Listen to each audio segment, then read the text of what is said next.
안녕하십니까, 정대리입니다. 오늘은 8월 28일 수요일이고요. 지금 7시 28분입니다. 날씨가 다 풀렸는 줄 알았는데 아직 고토에서 걸어오기에는 너무 덥네요, 정말.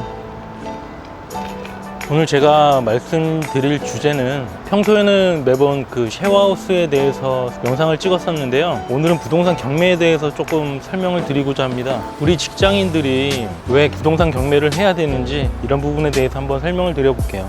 예전에 서울에 처음에 올라와서 생활을 했었습니다. 그 당시에 옛날에 고시원에 살았던 것 같아요. 처음에 올라왔을 때 밥통 하나 들고 올라왔었습니다. 사실 그런 생각은 했어요. 그 당시에 직장 다니면서 받았던 월급이 100 얼마였던 것 같아요. 근데 그 돈도 그 당시에 막 쪼개가지고 열심히 돈을 모았었거든요. 아, 이 돈 모아서 결혼은 힘들겠다, 서울에서 방 한 칸 제대로 얻어가지고 살 수 있을까? 뭐 그런 생각을 많이 했었죠.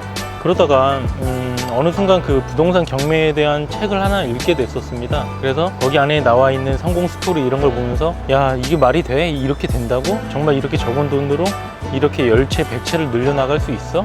이거 말이 안 되는 거 아니야? 하면서 부동산 경매에 대한 그 당시에 희망을 좀 가졌었던 것 같아요. 제가 막상 부동산 경매를 2017년 9월 달에 그 당시에 처음 평택에 있는 빌라를 동호 씨랑 같이 낙찰을 받았는데 막상 해보니까 안 되는 게 아니더라고요. 처음에 받았던 그 평택의 빌라는 투자금이 많이 박히고 약간의 시행착오를 갖긴 했지만 그렇다고 수익률이 완전 나쁜 건 아니었습니다. 지금도 조금만 제대로 세팅을 한다면 저희한테 많은 수익을 가져다주는 그런 물건인데요. 오늘은 이제 그 부분에 대해서 말씀드리려고 해요. 저희가 실제로 낙찰 받았던 건들 중에 돈 하나 안 들어가고 월마다 한 20만 원 정도 남는 그런 투자가 지금도 충분히 가능하다, 이런 거에 대해서 말씀드리려고 합니다. 2018년도에 받았던 물건이에요. 요거는 인천에 있는 빌라인데 이게 네 번째로 낙찰 받았던 물건이었는데 그게 있습니다. 무주택자는 10% 정도씩 대출이 더 많이 나와요. 근데 저희는 이제 그 당시에 그걸 알았던 거죠. 아, 어느 정도 감정가에 어느 정도의 낙찰을 받았을 때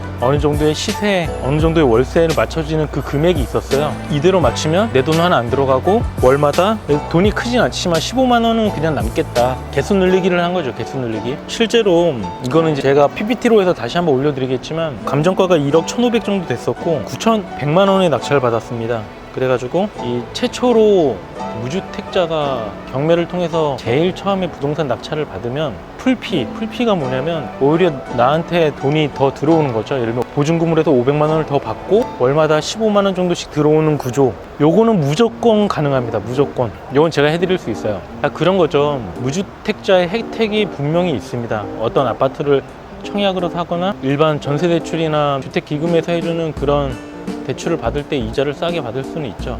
근데 우리가 집 살 때까지 계속 투자 안 하고 뻐길 거예요? 아니잖아요. 돈이 없을 때 지금처럼 무피 투자로 해서 시작을 하는 겁니다. 돈이 없어도 가능하니까 500만 원 정도의 현금이 생기고 월마다 15만 원 정도 들어오는 이런 구조로 처음에 낙찰을 하나 받아야 돼요. 그럼 그때 500만 원이 생기고 월마다 15만 원이 들어오겠죠. 그럼 그 500만 원으로 기존에 있던 돈 합쳐서 또 하나를 낙찰을 받는 거죠. 이 비슷한 걸로. 그러면 내 돈이 얼마 들어갈까요? 제가 봤을 때는 두 번째 거 낙찰 받을 때까지도 내 돈 들어가는 거는 없습니다. 지금 첫 번째 거 받을 때 500만 원 생긴 돈으로 두 번째 거를 낙찰을 똑같은 걸 비슷한 걸 또 받는 거죠. 그럼 내 돈이 500만 원 밖에 안 들어가요. 결국에는 빵원이죠. 빵원. 그건 뭐야? 내 돈 하나 안 들어가고 월마다 30만 원 정도씩 들어오는 걸 현금 흐름을 만들고 내 집은 두 채가 생겼고 아파트가 아니지만 돈이 있으면 아파트를 당연히 했겠지만 돈이 없기 때문에 빌라 투자를 한 것이고요. 빌라지만 시세보다는 한 2천만 원 더 싸게 그 정도의 이제 매입을 했기 때문에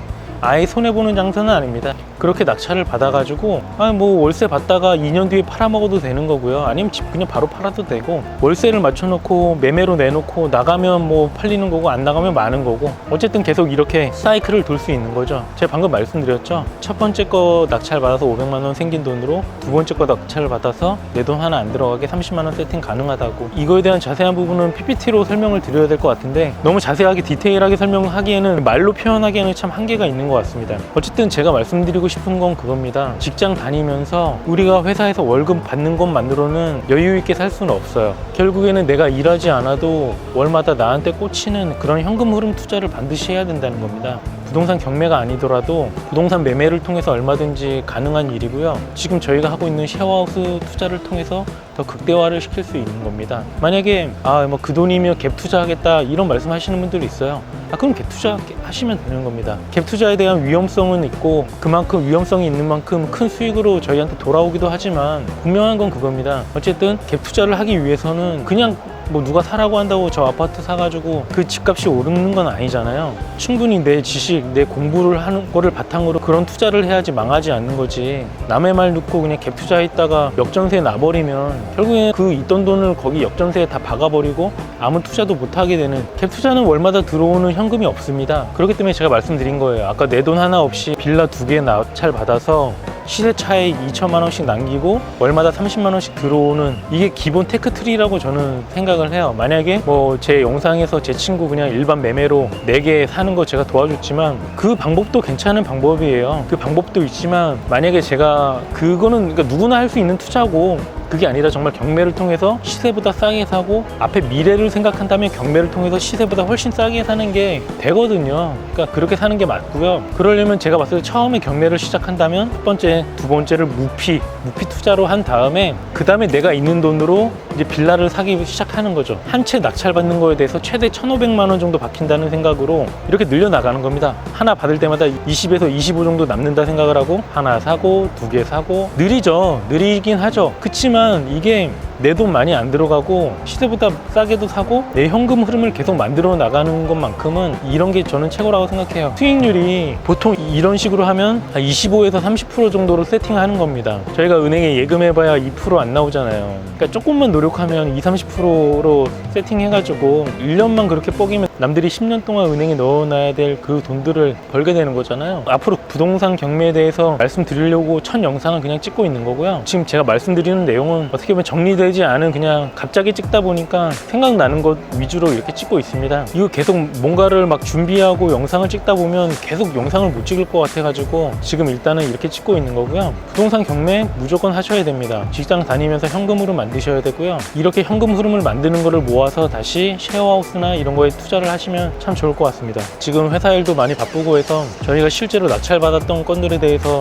낙찰 사례를 올려드리지 못하고 있어요. 이제 시간이 조금 이제 9월 달부터 조금 나기 시작하면 그때 저희가 낙찰받았던 건들에 대해서 하나하나 이렇게 설명해 드리고 그러는 과정을 하나 보여드리겠습니다. 부동산 경매 누구나 할 수 있으니까요. 여러분들도 지금부터라도 부동산 책을 한번 가까운 서점에 가서 부동산 책 사서 한번 봐보세요. 그거를 뭐 이론적으로 완벽하게 마스터를 해서 봐라 이런 게 아니고요. 그런 걸 봄으로써 나도 할 수 있다, 그런 의지를 좀 더 만드시라는 겁니다. 결국에 마인드가 제일 중요하고 마인드가 뒷받침이 돼야지 지치지 않고 투자를 할 수 있는 거라고 저는 생각을 합니다. 어쨌든 오늘 영상 여기까지 찍겠고요.